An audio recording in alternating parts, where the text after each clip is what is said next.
let us explore why 99% of meditators stay trapped in their very own dark side.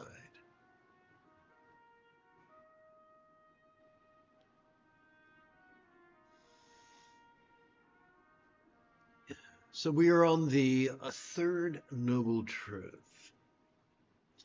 If the first noble truth is there are stressors, and the second noble truth is we have evolved mechanisms to deal with life and death stressors, then the third noble truth is we can be liberated from being a slave to our survival mechanisms. And as with most things, I found that taking even an amateurist view of neuroscience can illustrate this. So we see on the screen a cross-section of the brain. When we perceive peril, it triggers our amygdala, which functions as the seat of our anxiety and our aggression.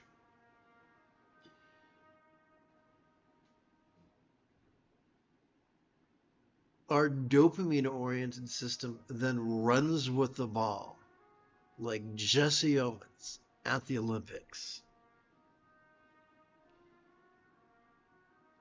The more we overuse, let me go back over here. However, the more we passively cooperate with our autonomic nervous system, the more we gently stimulate our anterior cingulate gyrus, which is the opposite of our amygdala.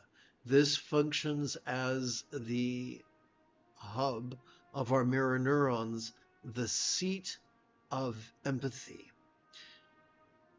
And that inspires our oxytocin-oriented reward system. Where the dopamine-oriented system drives our competition, the oxytocin-oriented system drives our cooperation. Where our amygdala drives our cruelty, our anterior cingulate gyrus drives our kindness. Where our dopamine-oriented reward system will always leave us wanting more. Our oxytocin-oriented reward system fills us with contentment. Now, this is not psychological. Oopsie, this is physiological. Consider this. Our dopamine-oriented reward system drives us to hydrate. If we have one tall glass of water and we are perfectly content, we'll never drink water again, and we die. Our dopamine-oriented reward system drives us to eat. If we are perfectly content after eating one apple, after eating one meal, we'll never want another meal again. So it's in our best interests to crave that which we need to survive. Our dopamine-oriented reward system will help us seek thermal regulation, shade when it's hot, a nice warm fire when it's cold. We will never be content with those things, lest we fail to seek them and die. So the craving versus contentment is greatly misunderstood. Buddha didn't say, stop craving. That's insane. We need to crave air, we need to crave water, we need to crave food, we need to crave shelter and clothing. And as a species, we need to crave reproduction. As a civilization, we need to crave creativity and education and using our cultivating talents and then using those talents. And so we are wired to crave these things that we need as individuals and that we need as a civilization. The thing that separates the men from the boys, the thing that separates the women from the girls, is not whether we have a dopamine-oriented reward system. It's whether it is pulling our strings. So that's the question. What we seek liberation for is not the presence of our dopamine reward system. It's from its tyranny. What do we want to control our choices? Cooperation or competition? What do we want to control our communication? Kindness or cruelty? What do we want to control our actions? Cooperation or competition? The $64,000 question. You can tell I'm an old guy because I remember that my grandmother watching that game show. The $64,000 question is this: how can we keep our useful dopamine-oriented reward system out of our personal driver's seat? Simple. By authentically practicing mindfulness and meditation at least once every 12 hours or so.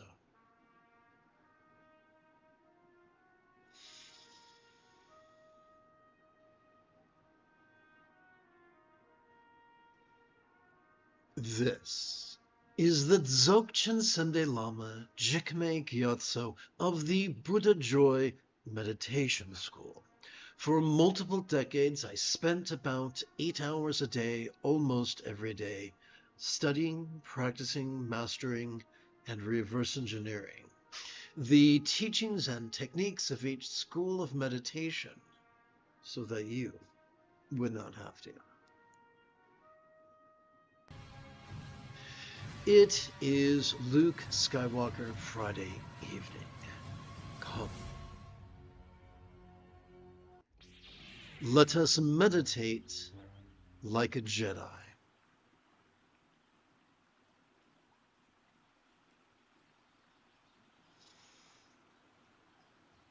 Excuse me, my sinuses are dancing the Watusi. That is a song that is older than me, I'm happy to say. That song but a dance.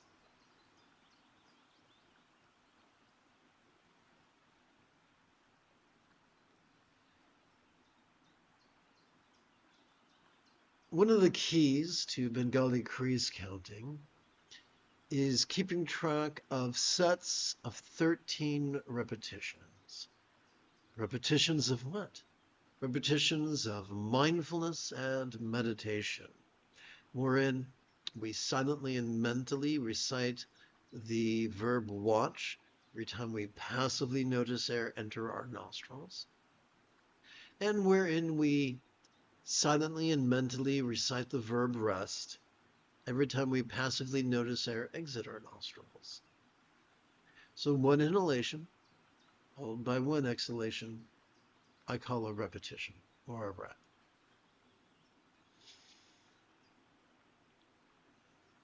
Now, the question is, how do we count these reps? 13 sets of 13 repetitions each in a way that actually enhances our experience of mindfulness and meditation. To do that, we turn to we use our Pasadi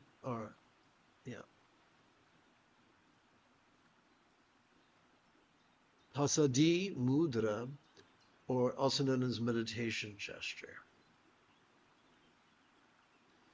Doing so is as simple as using the tip of our left index finger to support the lower knuckle of our right index finger, palms up in our lap. Not only does this gently invite our real or imagined subtle energies to coalesce at our crown, but it helps us when we feel like we are out of spoons and we're on the verge of having a temper tantrum. It's useful at night when we lay down to go to sleep, and it's useful for when inevitably the day of our death comes and we wish to die peacefully. In addition to all those fine benefits, it can help us to keep track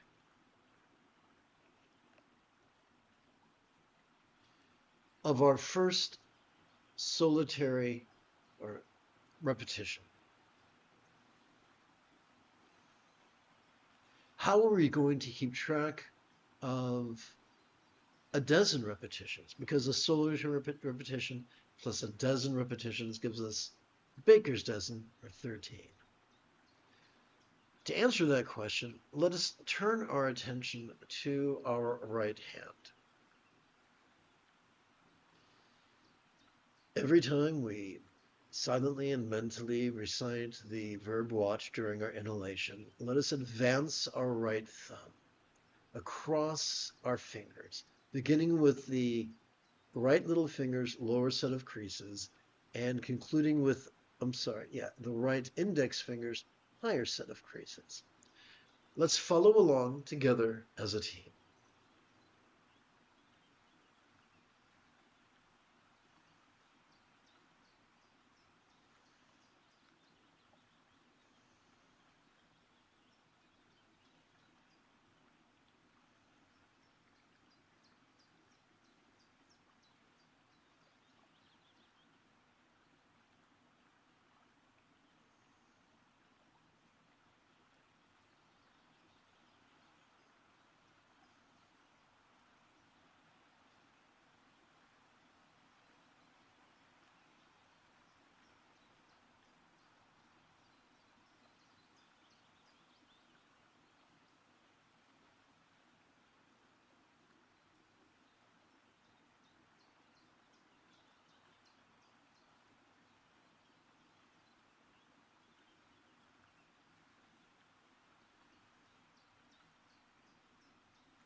Gathering 13 repetitions takes only a little bit more than a minute.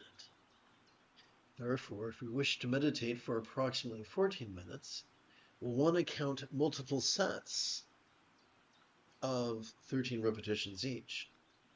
To do that, let us keep track of our next solo repetition, attaching the tip of our left thumb to our left little finger's lower set of creases. And now let us count an additional dozen repetitions on our right hand.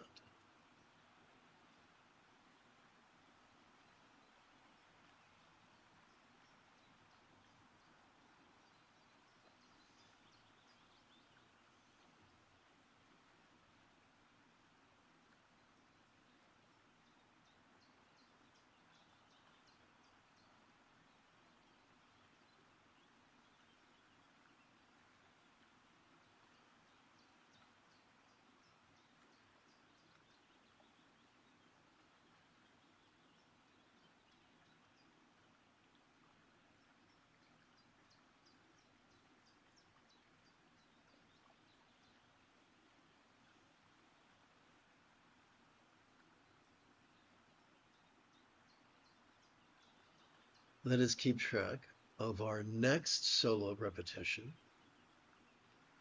solitary repetition, by again advancing our left thumb to the next set of creases.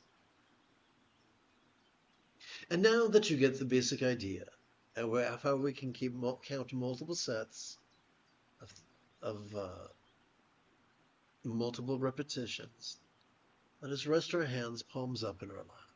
And do remember, the moment you have a specific question about the philosophies or techniques that support meditation, do not hesitate to type your question in great detail in the chat window. For I tend to check for questions at least once every 14 minutes or so.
When we make the mistake of actively analyzing stress or change or no self or emptiness, we so exhaust our dorsolateral prefrontal cortex that it triggers our amygdala, the seat of anxiety and aggression.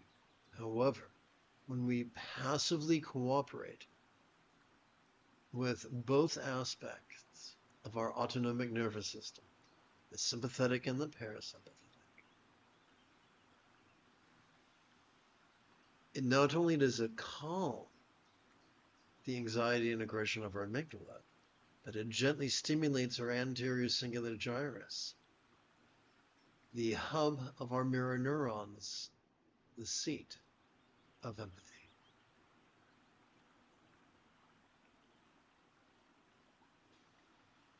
Every time we exhale, whether we know it or not, we have evolved to automatically access both the tippy top as well as the very bottom of our spinal cord.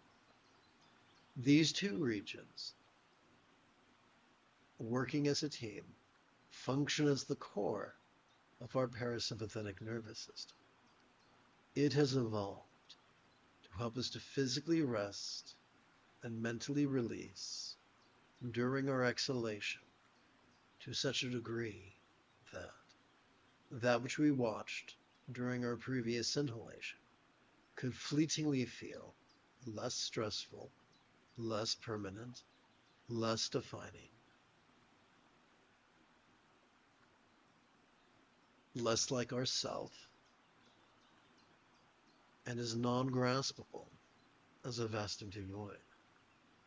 It would seem that a simile is only as useful as it is relatable. What is a real-world example of a non-graspable vast empty void? How about the illusion of the infinite azure sky on a bright and beautiful cloudless morning, which, although could look tantalizing to the eye, could feel non-graspable to the hand. So there is no mystery to no self. There is no mystery to emptiness. There are simply figures of speech describing the subtle experience latent within each relaxing exhalation.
Remember, the moment you have a specific question about the philosophies or techniques that support meditation, do not hesitate to type your question in great detail in the chat window.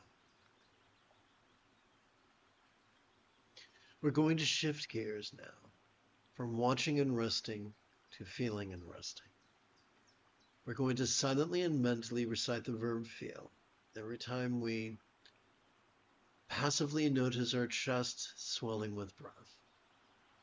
We're going to silently and mentally recite the verb rest every time we passively notice our chest subtly sink as gently we exhale. To aid this practice, we're going to gently invite our real or imagined subtle energies to coalesce in our chest by practicing the Sati Mudra, or mindfulness gesture.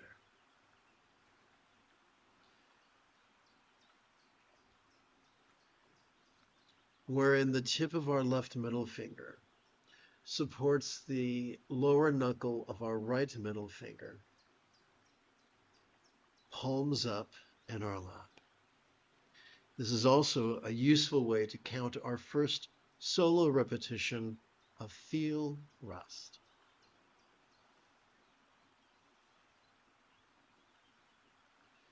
To keep track of our next set of a dozen repetitions, we're going to make use of our right hand. Every time we silently and mentally recite the verb feel as we breathe in, we're going to advance our right thumb across our fingers, beginning with our right little fingers, a lower set of creases, and then concluding with our right index fingers, higher set of creases. Together as a team, let us practice together right now.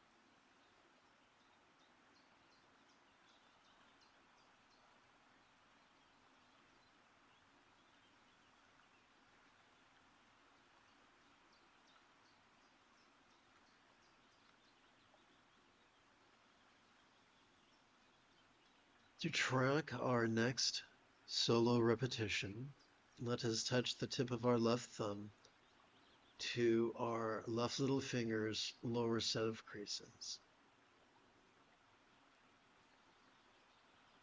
And continue, and then count our next dozen in repetitions on our right hand, yet again.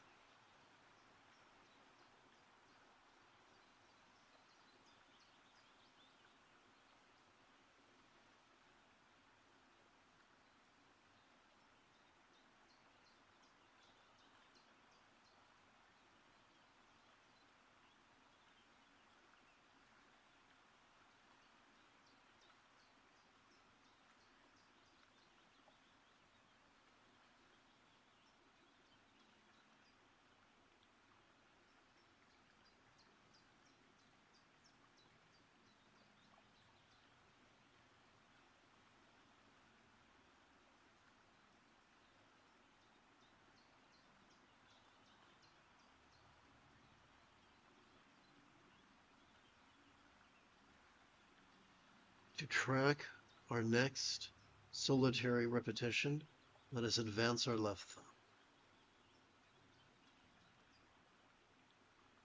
And now that we're comfortable counting both solitary repetitions as well as dozens of repetitions, let us rest our hands palms up in our lap.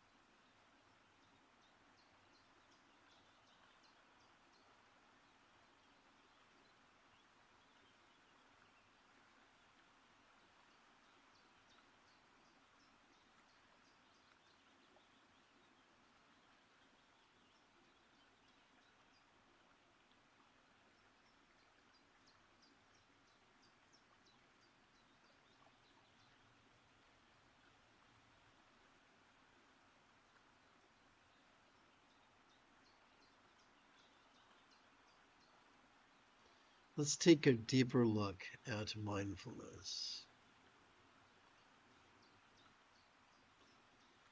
Every time we inhale, whether we know it or not, we've evolved to automatically access the middle bit of our spinal cord, which functions as the core of our sympathetic aspect of our autonomic nervous system.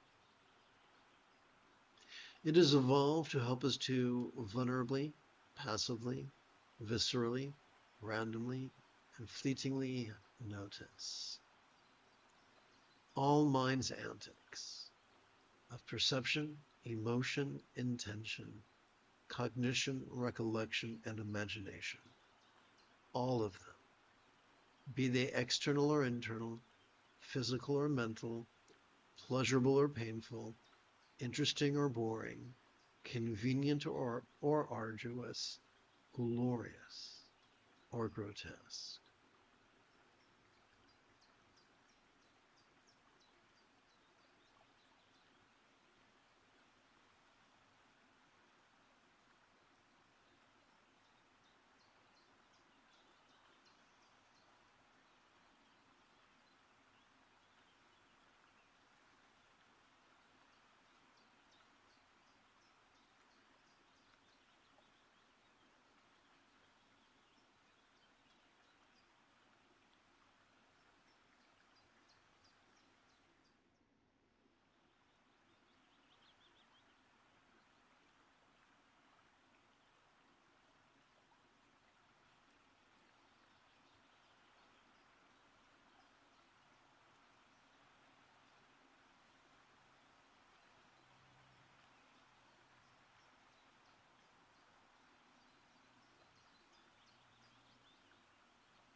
You have taken your first step into a much larger world.